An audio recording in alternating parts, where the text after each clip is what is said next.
The entire aviation space is in focus, so we have something like SpiceJet, which is a bit sluggish in today's trading session. That stock is down around 1.2% or close to 2.5% at this point. And we have Jet, which was managing to hold up in the green just a couple of minutes ago. So maybe Jet should come up for you. That too has moved into the red. There is some amount of trepidation now that there will be a seventh player within the aviation space, with AirAsia receiving the DGCA operating permit. Ajay Singh, former director SpiceJet, joins in on the line from Delhi to give us a quick take on what he thinks will be the impact of this. Mr. Singh, hi, thanks very much for joining in. First, how do you expect the competitive dynamics to now change with the seventh player coming into the Indian aviation space?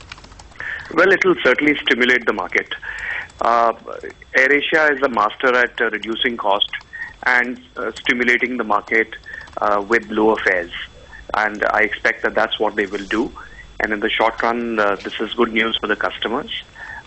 In terms of the other players in the market, it's clear that they will feel the heat of AirAsia's entry. Even though in the longer run, I feel that AirAsia's entry will probably expand the market because, with fare stimulation will come an increase in the market. And also AirAsia, my expectation is that AirAsia will focus on markets which are somewhat less competitive and therefore grow the whole sector.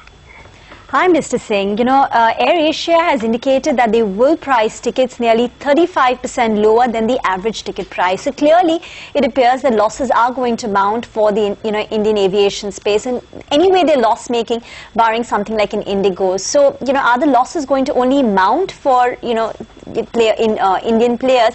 And how far away is a turnaround for names like a SpiceJet?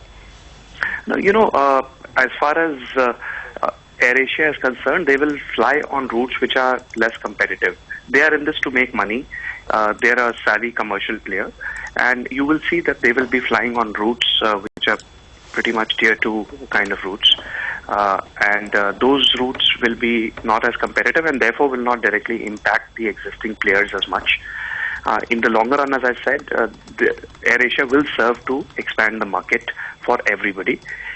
In terms of the aviation sector as a whole, of course, there are large structural problems at this time with the sector, and the new government will have to address these problems. Chief among these are obviously the cost of aviation in terms of aviation turbine fuel, the airport charges, etc. Infrastructure for MROs and training facilities and so on, and also this big problem with Air India, which is today distorting the market with its unreasonable commercial policies. So based on the strategy that you think AirAsia will adopt in terms of consolidating and focusing only on certain routes, you think they have the ability to be profitable within the Indian space? Well, they have the same opportunity that an Indigo has or a SpiceJet has. What they will do is that they will try and minimize the cost of their operations, and they will try and stimulate the market with lower fares. But on an average, you will see that while the initial fares that they will offer will be low, they will follow the classic low-cost airline model, which is that the first few seats will be sold at lower prices, and they will be widely advertised to create excitement. But obviously, the average yield will need to be high for them to make money. Okay, so in 1 year, how much market share do you think in AirAsia will be able to garner? If you had to take a guess. Well, it's tough to say, but my expectation is that they will, start with just 2 or 3 aircraft, and probably build towards, 7 or 8 aircraft towards the end of their first 12 months. So they probably will get a 2 or 3% market share in the first year. Do you think that consolidation will increase possibly going into next year simply because now there is a new player, and then it will be at the cost of other airlines' financials that this one comes in? And we did hear news about Qatar actually being interested in Indigo as well. So will we see increased consolidation?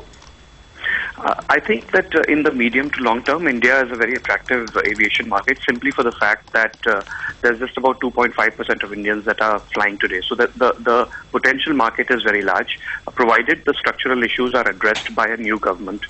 Qatar's interest is, symbolic of airlines who will try and get into a growth market like India, because there are very few growth markets around the world today.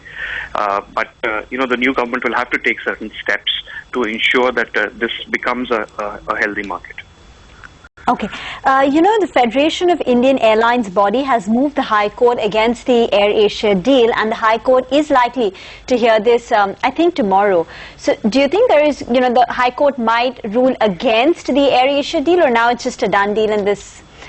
I would be surprised if the court rules against the deal per se, because normally courts don't interfere in matters of policy, which are the preserve of the government. And essentially, by giving an air operator's permit, the government has acted on a previously announced policy.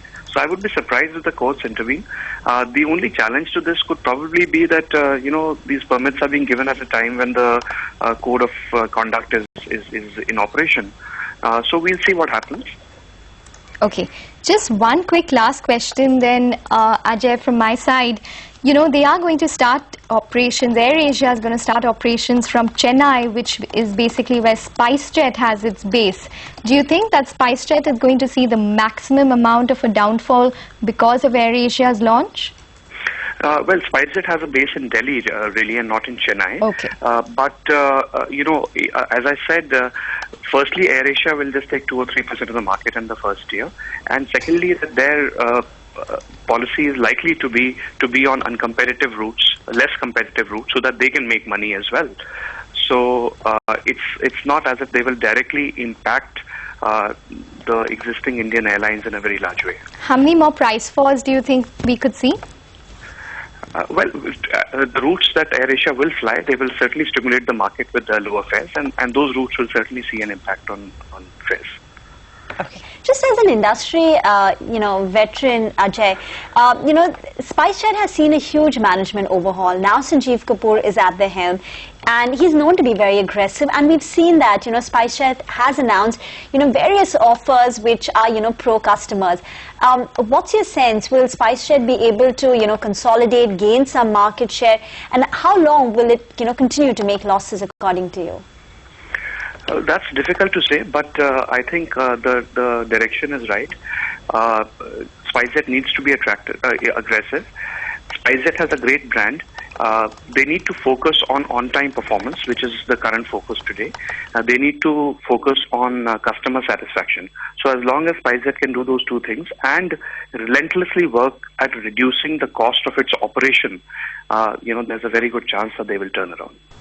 Okay, fair enough, Ajay. Thanks very much for joining in. So that's Ajay Singh, former director of SpiceJet, talking about AirAsia's entry, which they will possibly get around 2 to 3% market share in the first year of operations.